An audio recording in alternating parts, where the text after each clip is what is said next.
Take two. Well, yeah, I might do it slightly, and you don't want to put those on the latest record. So, I mean, the issue with the microphones is honestly, if I put it here, sometimes if you blow on it, yeah, that's just too. Yeah. Yeah. Cool. But take two, because the first take, I forgot to turn on the microphone, so it's a little dummy. So, sorry about that. That's all good. I was thinking about it, I was like, did I not, but it's okay, because we didn't lose that much time. I need to do the whole intro again then. We did it. We made it. This is like way less grand than I originally did, but I want to thank Jess, Michelle, and Sarah from Panache and from just the King Gizz camp, and people at the Fox, and Lucas, and everyone involved for an incredible year, the highlight of my year, and for making this possible after emailing for my whole career. My third email ever was to Panache, and they're very kind, and of course, you can't do an interview with 0 videos out, and slowly building up my catalog and interviewing awesome bands around, we got to it. So it's all thanks to you for watching. Welcome. Take two. How are you doing 10 minutes into the end? Yeah, no, I'm good, man. Really good. Happy to be here. Always happy on a show day. Fun to play here in Atlanta. It's an awesome place. We love coming here. Mm. Yeah. So I'm not going to repeat the questions because that seems like a drag, and I got like a crap load more questions to do. It's all good. Yeah, I'll probably cover the same ground. Yeah. We'll come back to it. So your style on stage is awesome, right? With the BRAT bass that you pull out sometimes, yeah. which I do want to talk about, and then your jumpsuits. Whose idea was it to do the jumpsuits? And then can you give me a little bit of backstory on your incredible line green bass? With the jumpsuits, I think on the Chunky tour in 2019, Cabs and Eric and I were wearing black and red ones and kind of matching sometimes. And then we kind of just didn't do it for a while. I guess COVID happened. Yeah. But then I don't know. I just came across them somehow on the internet, like Big Bug Press, which is in LA. Well, they've got a bunch of stores, and I just I like how it feels because it's comfortable, and I like having a stage outfit, so you don't have to think about what you're gonna wear. Just this is what I wear. I don't have to pick my wardrobe or whatever. And just kind of when you're in something that's kind of like a costume, it makes you, not that it's like a costume, but it makes you feel different. I think it gives me a bit of confidence. That's why I like it.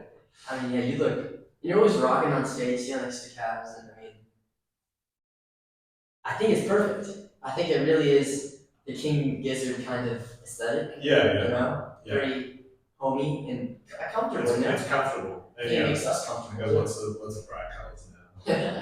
I like the orange one the best. Yeah. I saw that one a couple of days ago and I loved it. Yeah, and they featured in a Heavy Moss video as well. Yeah. Yeah, we were just, again, we had a lot of friends, recording a lot of favors for that video. It's so good. Yeah, and I was Kyle wrote and directed it. My best friend, Brian Purnell, directed and shot it and edited it. Well, kind of co-directed with Kyle. And then I was just kind of what can I do? I got the location, and then I was kind of on props and costumes. So I was just I wanted, there had to be some kind of unifying thing between us all. So I was perfect. I've got jumpsuits in every color. So You're like a whole rainbow in your. Yeah, pretty much. Yeah, I think I've got that. So good. And the bass. I play Seric basses on stage, which there's a guy, James Seric. He used to be in Chicago, but now he moved to North Carolina. And he builds everything himself. They're made to order. Just super solid basses, shorts. He makes lots of short scales, which I love. And they kind of I've got Fender Music Master, which was kind of my main bass for a long time. I guess it was a 1972 bass. And I guess the only thing with old instruments is they do have issues sometimes, the Seric bass, the Midwestern 2 which is what I play. It's kind of has the same feel and sound, I guess, like modern engineering. So it's just a bit more like Fancy. a bit more rock solid on the Yeah. road. Like I still have my music master. I love still record with it and play with it. But yeah, sometimes you just need a bit more of a like solid instrument for the road because it gets knocked around a bit. But yeah, the color, the BRAT green, I chose before BRAT summer. Predates it, huh? Yeah, predates BRAT summer. One of my son's favorite colors is green, so I just went with green. Okay. And then a fan gave me that sticker, that Gizz BRAT sticker. And I saw it and I was like, oh, this is this is too perfect not just to slap on here. That's perfect. Yeah, so it's not too intentional. But love Charlie, love the people calling it the BRAT days. Well, then I think it's official that King Gizzard and Heavy Moss are BRAT, right? Well, I would say, but we need Charlie X to confirm. You heard it here first. Yeah. It's gonna be headlines everywhere. And I mean, your son has great taste. Yeah. I used to wear the same hoodie to every single interview. This neon green Pink Floyd hoodie, or it's actually a sweatshirt. And over the months, it's gotten worse and worse and degraded to the point where I got kidnapped for a school like freshman kidnapping, and I had it on. So it got like stained and it's got like bleach all over it, and it's like it's ruined. It was like a hazing kind of thing. Yeah, I mean, it was so much fun. Yeah. It was. I can't. For legal purposes, I don't want to get my seniors in trouble, but that's some dabble, I can tell my children one day. And someone specifically asked me to ask you this, right? Yeah.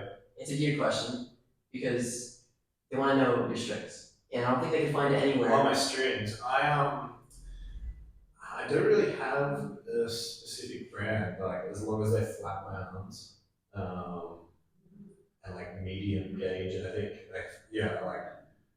think my strings are like 45 to 100.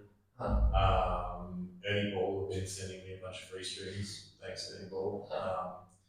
But yeah, honestly, I don't have I'm not tied to one brand. As long as I just love the sound of a short scale with flat mounds and a pick. Yeah. Like that's the combination that I like. I've been playing a little bit more with my fingers, but I don't know, that's just the combination that I like. I like the smooth flat mounds and playing a short scale is just easier than a long scale. Like, there are things that I can do on that. There's no way I can do on a long scale.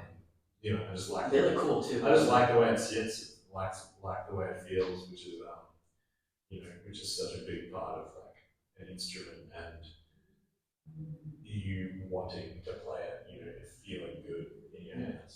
Yeah. Have you tried tape lines? I feel like that would fit perfect.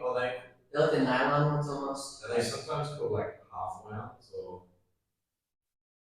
I don't know. Well, obviously I haven't because I don't know what they are, but I'll have to check that. They're cool. I found out from some bass video, and they're kind of like they look like the nylon.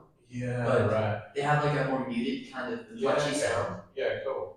I think some old people using me now in the '60s, but that sound, like especially on the last record, that sound I think is definitely. Maybe when we get to that, I think it's perfect. Yeah, well, on the record on bass, you mean bass and Yeah. I used like one of the first basses I ever got. It was just like an Epiphone viola bass, like a copy. Yeah. Austin copy, and I used that on B741, and that's Paul McCartney kind of Beatles tone. I think we all just watched Get Back. Great documentary. Is it Peter Jackson? And I've loved the Beatles forever, but I think that just gave me this big resurgence, and I actually bought that bass back off a friend that I sold it to 10 years ago. I bought it back off him. He was like moving overseas, and he was like, "Do you want this back?" And I was like, "Yeah." It was kind of like a nice nostalgia trip, and it was just the right time. Honestly, I think it's super inspiring because like a lot of young musicians can't afford Hoffmans and can't afford Gibsons and Fenders and for sure. the Epiphones and Squires. I mean, there's nothing wrong with a cheap copy. Like honestly, like Gizzard and Heavy Moss and all this, like we've definitely got a good collection of gear now, and I've got a few like choice, really nice kind of like expensive instruments that I've like saved up for and thought about, and it's a very considered decision. But I think even finding stuff at like flea markets and cheap stuff on eBay, like Sam, the drummer from Heavy Moss, basically like boards like Casio keyboards, like 80s Casio keyboards, and like we've got heaps of that stuff in the studio as well because you just never know when like something like that might inspire something. It could inspire a riff or a song, or like just I don't know. I think all musicians are kind of hoarders, but it's it's nice to have like lots of toys around. You never know when you just like pick something up you haven't played for like 5 years, and you're like, oh yeah, this is really cool, and then it just like inspires something new. So yeah, I kind of like especially if you're starting out and if you don't have much money, like there's nothing wrong with cheap gear. Like you can, if you set your mind to it, and just like you can achieve some really good things with cheap instruments. A laptop and a cheap microphone and a cheap USB interface. Yeah. Like there's been incredible records made with that kind of stuff. There's absolutely nothing wrong with it. And I mean, we've obviously got some nice equipment now, but we definitely still have lots of cheap stuff that we still use like every day. Mm. It's super inspiring. I think Stu and Jay Mascis from Dinosaur Jr. are kind of like my main motivators for that. Totally. Like Jay has this Squire Jazzmaster. I used to have one. So cool, isn't it? I regret. I used to. I guess when I had less money, I would like buy and sell stuff a lot. Yeah. I'd like buy a guitar, use it for a bit, and then if I wanted something else, I'd have to sell something to afford something else. And and I had one of those for like probably 5 years, and I really regret selling it because now they're like twice the price. I don't think they make them anymore, but because they were a really well made, affordable guitar, and now they're like twice or maybe 3 times the price of like what they used to be when they were new. But and that guitar, was because Jay was like, you don't need jazz masters. Usually like the more top end Fender. And he was like, I'm gonna put a jazz master together with cheap parts that's actually really good. But I love that guitar. I love it. Yeah, he inspired me. There's a company called Andertons in the UK. Okay. And I love their guitar videos. Not as much now, but like during COVID, when I first got into guitar, watch all these gear videos, and I was scrolling through their website probably in 21, and I found this beautiful. I'll show you pictures afterwards. This beautiful purple Jazzmaster. With a gold pickguard. I mean, it looked like that was like Jay's. Purple. And it had a paint crack in the back, so they were selling it instead of like 600, 150. Wow. I mean, that's like free shipping too. Yeah. That's my favorite. That's awesome. I have like many guitars, but out of my one electric guitar, that is my favorite electric guitar. I absolutely love it. My advice would be just if you got the room, hold on to it. Like and if you can afford to, everyone can't. But like, you just never know when something's going to come back around. Yeah. And you're going to take it off the shelf. And I used to feel guilty if I had something sitting on the shelf that I hadn't used in ages and then I'd sell it. But now I just try to hold on to it as much as I can because you'll use it eventually as long as you keep playing. And just keep your eyes open and you're like, the creative juices flowing. It'll get used. Speaking of creative juices. Yeah. I think you had a really strong presence on. Can you say the name of that one really slowly? Because the numbers, they get jumbled. Is it 7? B741. 741. Okay. So on B741, I think you had more of a presence, and I mean, we've all been loving it. When I put out my posts saying, what do you want me to ask him? There's so much positivity and love, especially saying that, the songs he wrote are my favorite. Or you have like this certain touch to it that I think as fans we've been missing with Heavy Moss really was in full effect along with Kyle. Yeah. And works perfectly. How did that process go? Like kind of, I don't want to say that you're inexperienced with writing, because of course you're not. But I think in King Gizz maybe not as prevalent as Oh yeah, totally. like Andy or no, I would 100% say not as experienced as the other guys. I mean, writing is like anything. The more you do it, the better you get. And like, it just takes me longer to write songs. Like I kind of come up with an idea and like develop kind of over like weeks or like months or like like even with like treadmills on the Heavy Moss record, for example. Great. Like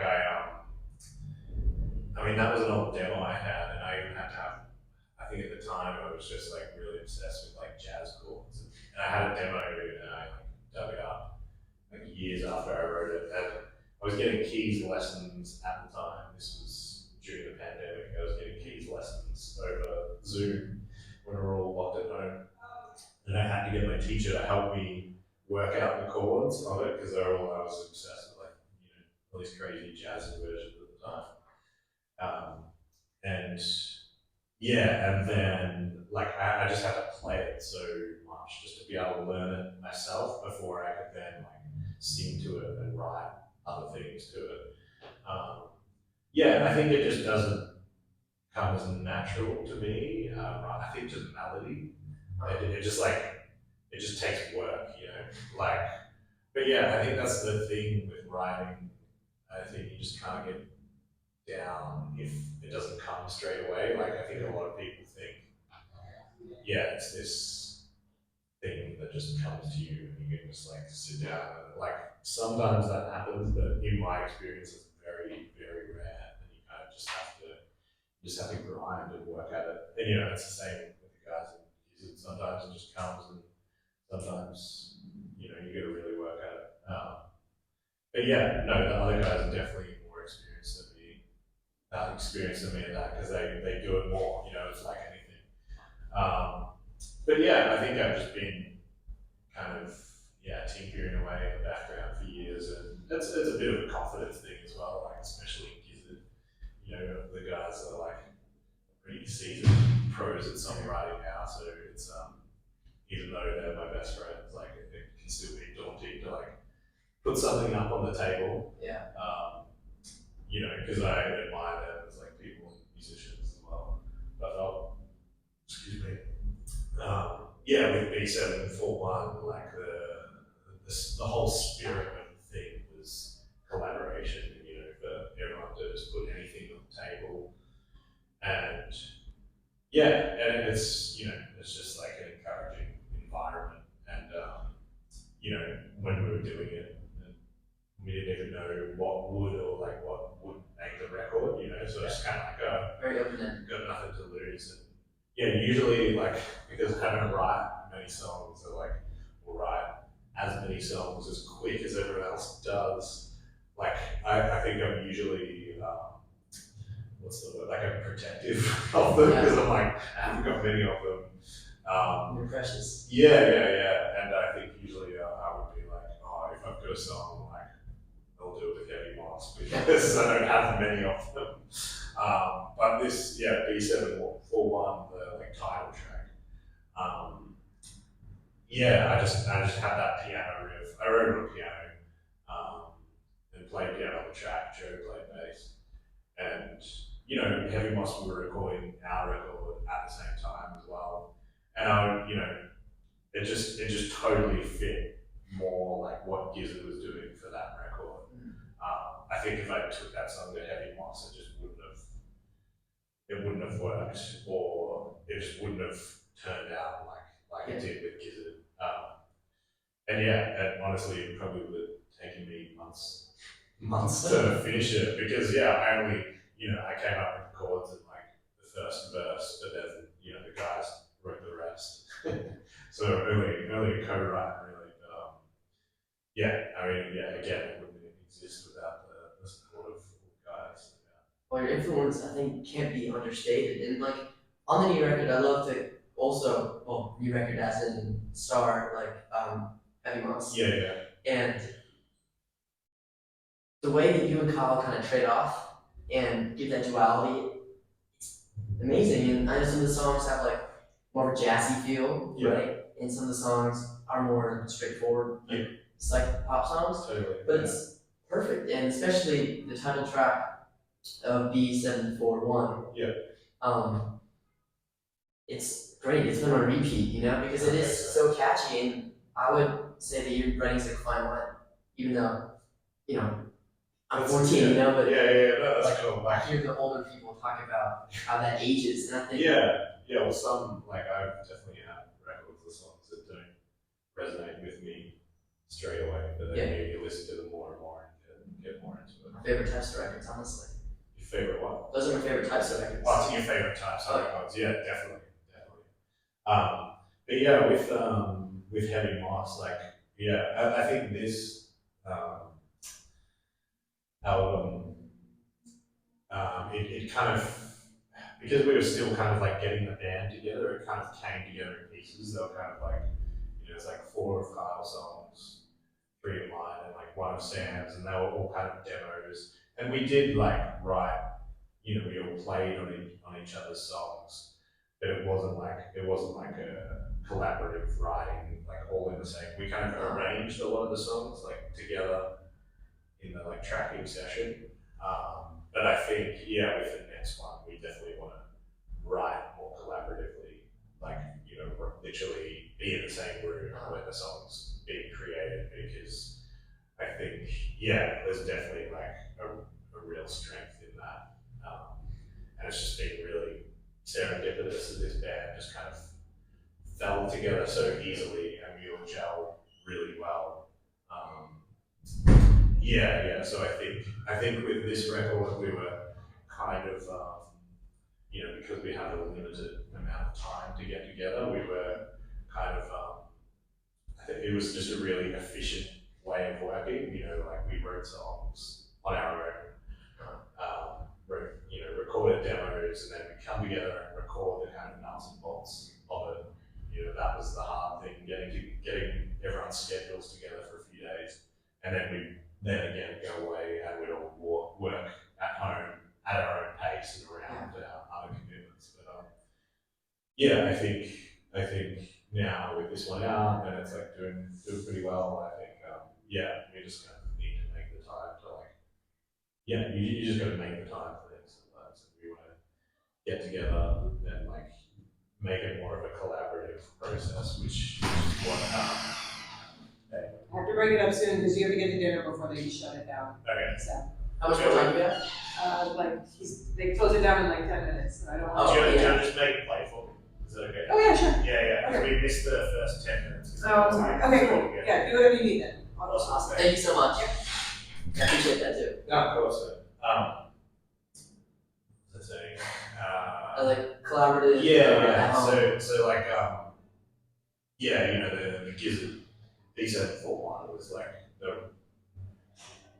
when we walked into the room to make that record, we didn't really, people had songs, and then some people made demos, but Stu, before we went in, he was like, no, don't listen to the demos, don't listen to the demos, we want to go in and just you just literally write the chords to not even a fully formed song, which is what my song was like. It was just an idea really, and then you put that on the table, and the writing was done really collaboratively, which we really want to do that with the next Heavy Moss record. I think the sound will be more cohesive as well between different writers, and because we were starting to do that. Kyle wrote, there's a couple of songs of mine where he's got a little vocal part. Hopefully the next one's a bit more like that.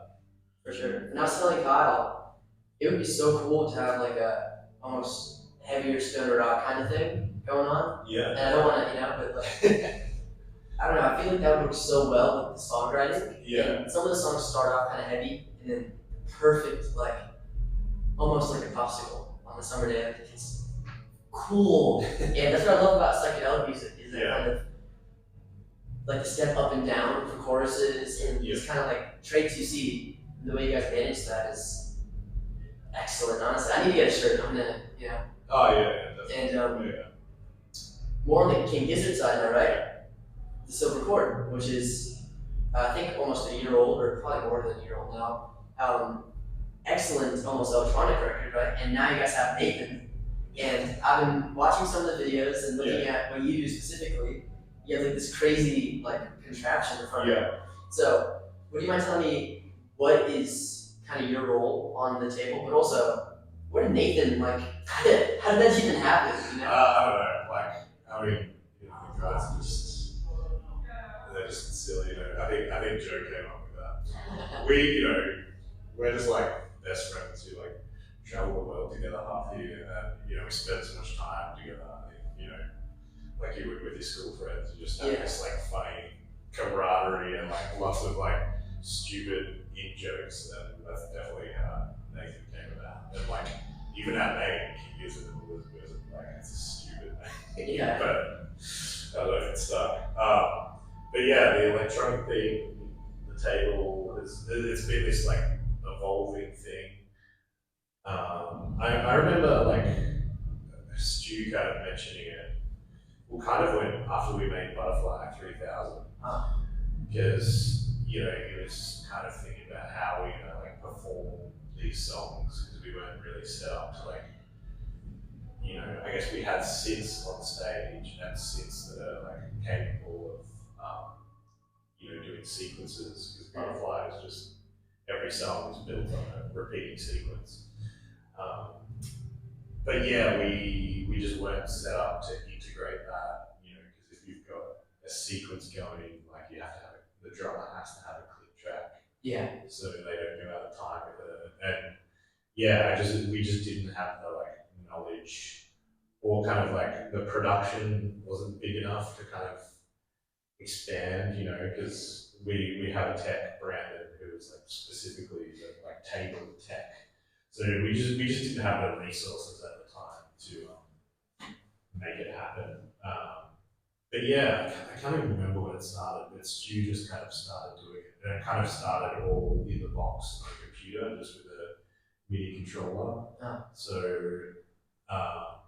able to kind of sense sequences out, and we all have hardware sets that like receive sequences, and we manipulate the sonics of it. But then now we all have like generative kind of sets as well. So the song parts we're receiving like sequences that are part of the song, but then within the song or when the song finishes or when we're transitioning into another song, we jam. Like we can generate our own new like stuff that isn't coming from the computer. So like the idea is to be as least reliant on the computer as possible, and so we're like generating and like improvising on the spot like we do as a band. That's the idea, to be able to do that, but with electronics. I guess my kind of role is more the low end, obviously.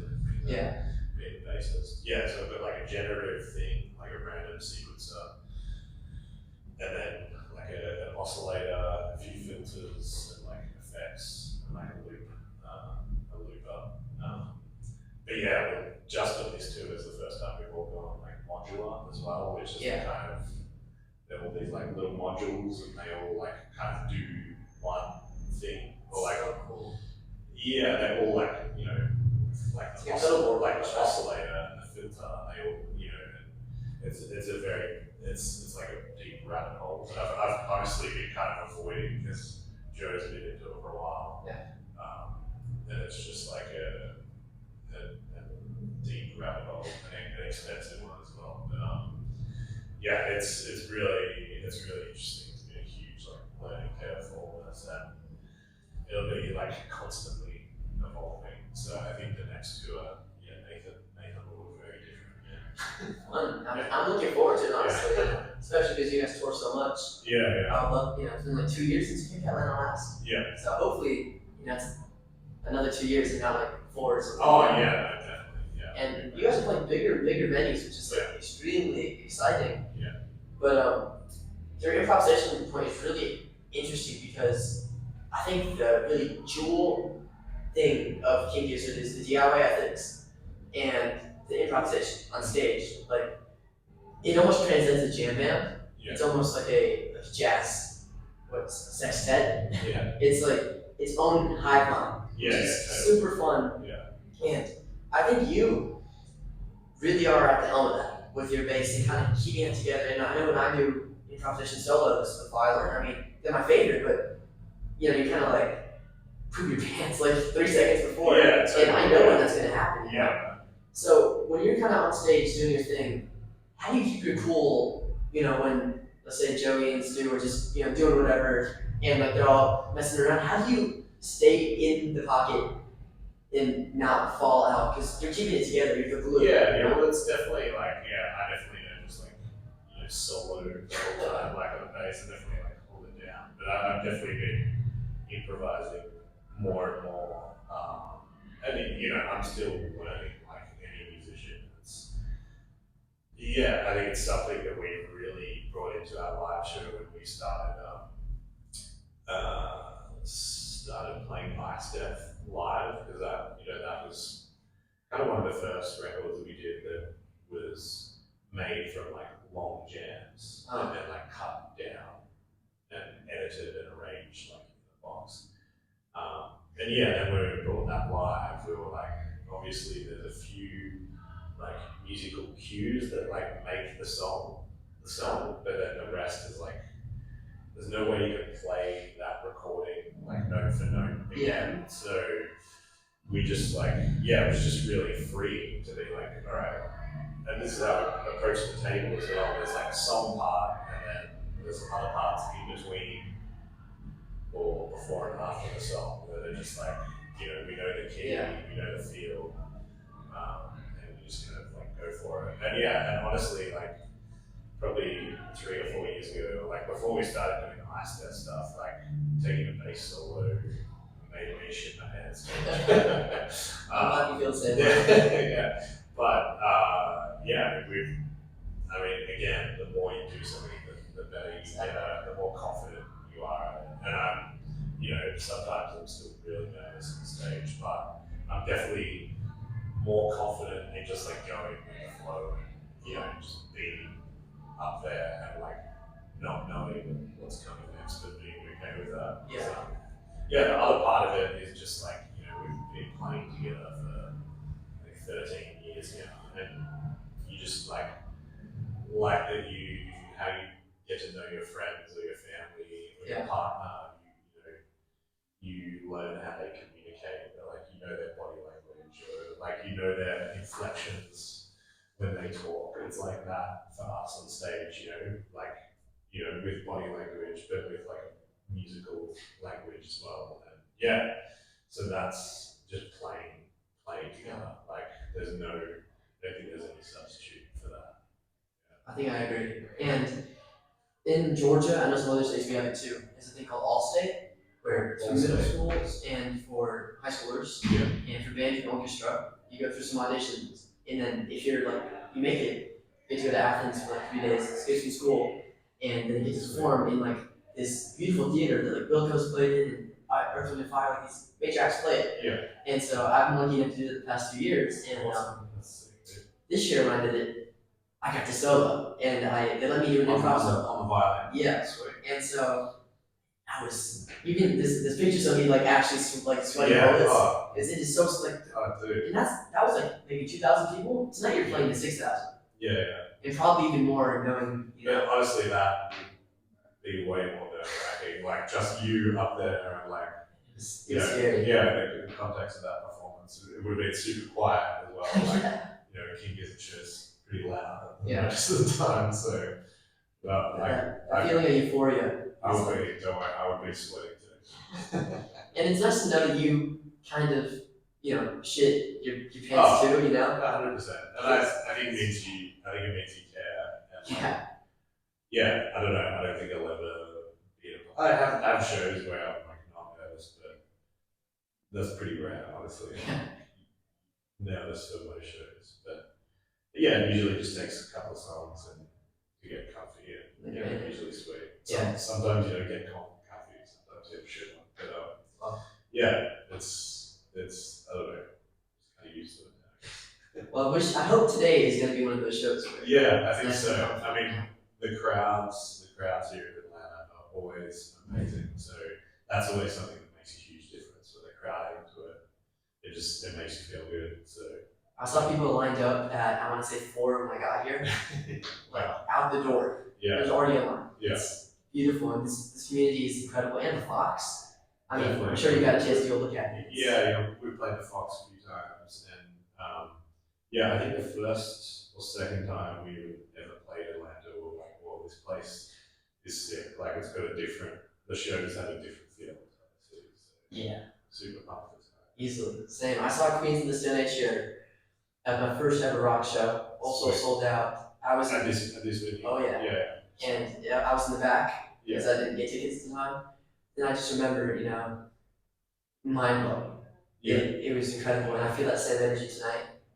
I mean, I'm pumped, and with you guys getting bigger, and you played the arena in California, the Forum, which is like a milestone. Yeah. And now the question is, do you want to ascend to that arena band level, or do you want to continue to play these kind of mid-sized, maybe bigger sized venues? Yeah, I don't know if it'll ever be, like U2 or something like that, or like Coldplay. Like I can't imagine like King Gizz playing like sports arenas, like football venues. But yeah, I think there's still a little bit of room to grow here in America. But the thing is with Gizz, it's always been really gradual. It's always been step by step. There's never been like any big leaps overnight. Yeah, which I think is really good. Like it's been really good for us. Like it's allowed us to kind of hone our craft and grow like as the band, as the thing, The entity. Yeah, the entity, the organism grows. Yeah, so I mean, I hope we keep growing in America. But I think we've got plans to keep coming back. So yeah, I think it'll be step by step, just like how it always has. And then maybe next time I can interview you again. Yeah, for sure. Man. I'm doing the same thing. My first ever guest list show was Swans. Yeah. And I got to interview their guitarist Christoph, and they announced they're going to be coming back to Atlanta next year for like their final kind of loud tour. And I hit him up and he was like, "Yeah." And I got to make it a tradition. Everyone I meet with, I got to meet every single time. Yeah. I'd love to. And I've been really loving I'm this. sure we'll be back in a few years. Love that. And you say you're going to go back in the studio, which not surprising, and you kind of hit a lot. And my question is, if you were like, if this is King Gizz Enterprises, and you are like the CEO, head, you get paid like $1 billion a year, you're in the suits, and you have the executive decision, right? Like you can veto whatever. What would the sound be if it's like it's Lucas? That's it. Of course, the band. The sound of Lucas. Yeah. I mean, I think it would be a hybrid of many things. Like, I think Gizzard and like my taste and everyone's taste are so wide ranging. And I think we have these albums that are worlds of their own, and I think there's lots of songs that are like worlds of their own. Yeah, I don't know. I think it would be some kind of like hybrid between like psych rock and like electronic music. You're making me jealous too. I mean, that just like I'm gonna be up all night thinking about that. But yeah, we'll probably get there eventually. Looking forward to it. Yeah. Actually, I had something in my head now. It's gone. That sucks. Okay, here. Would you ever consider doing the sumac approach? Right. So the sumac is this. I'm not sure if you know them. No. They're this kind of crazy, heavier band from members of ISIS and Russian circles. So in the heavier area, and their latest record, which is I would say to the average guy on the street, is unlistenable. And then they got like some of the highest scores of the year. It's like this incredible improvised album of feeling. Like there's not like one song, it's broken up it's kind of just one coherent thing of heaviness and almost like sun, you know? Just this being. Would you ever consider doing that? Maybe with like improvisational jazz, so it's not as heavy? Or, I mean, like, do you want to go head first into that? The heavy metal albums you've done have been mind blowing, right? So would you ever consider going like head first into this pool of heaviness? Well, yeah, I don't know. I think like a kind of slower, like sludgy record would be really cool. That would be awesome. Yeah. Maybe with like two drummers, three drummers. Maybe one day. So. Yeah, that'd be so cool. I'm trying to think of one more thing to say, but I mean, this has been like, first of all, incredible. I want to appreciate, you know, thank you for letting me do this. You know, take away from your dinner time. And of course. I want to go off on a good note. You know, there's been one song you haven't played for, I want to say 6 years now. Yeah, 6 years. Last time you played it in Greece, I think you know what I'm talking about. Do you think God is in the Rhythm will ever make a comeback? Yes, I think always. You know? I think it will. Maybe not tonight, but it definitely will. Yeah. They always come back around. They always come back. Yeah. I mean, it's like, you know, the whole dusty synthesizer on the shelf that you haven't touched in 5 years. Like, it's got stories. Yeah, we probably stopped playing it because we got sick of it for some reason. But then you pick it up and you're like, oh, actually, this thing's alright. So I think, you know, there's probably a few songs like that definitely come back into the fold one day. One day. Yeah. No plans for that tonight. No, not. That would be like insane, you know, later on. And actually, no, one more thing. Now, see, of course, now it's coming to me because I had all these questions. That's so good, man. Ethan from Austin. It was Austin or Houston, right? This dude that comes on stage. Oh, yeah. Clear Fusion. Awesome moment. Yeah. People are still talking about that. Yeah. Who came up with the idea for, I guess, bringing people like Mr. Jack and I think it was definitely Jody. Jody started doing it. He started doing it to all of us, like making us do the nuclear fusion, like putting us on the spot. And then he just started picking people from the crowd. But now it's become a thing, and I think it's awesome. It's like, we all love it. It's lots of fun. Yeah. And like, no shade on Ethan at all. Like, no, dude, it was a real moment. Yeah, it was really cool. And now that you're a King Gizzard, now still on the King Gizz side, right? I know I talked to Kyle on Heavy Moss about Field's vision. Yeah. And I know he's got, you know, that may not happen just because of family priorities and business. Is there any, like, leniency here to tell us a little bit more about Field's vision? I mean, we'll be announcing bands soon. We're still putting the lineup together. But there's not much else to tell right now. If you could use one word to describe what you want it to be, what would you say? An experience. Yeah, it's definitely going to be an experience. Hell yeah. Well, I want to thank you so much. This has been absolutely incredible. Thank you. And I'm pumped for the show. Yeah. I don't know, we heard King Stingray. Oh, yeah. Soundcheck. You come to the show? Oh, hell yeah. Yeah, sweet. Thankfully, Jess put me on guest list. Sweet. So I'm awesome. pumped. Yeah, can't wait, man. Thank you so much for watching. Thank you. Thank you, Mr. Harwood. We'll see you next time. See you next time we're in Atlanta. Yes, sir. Yeah. Looking forward to it. Thanks a lot.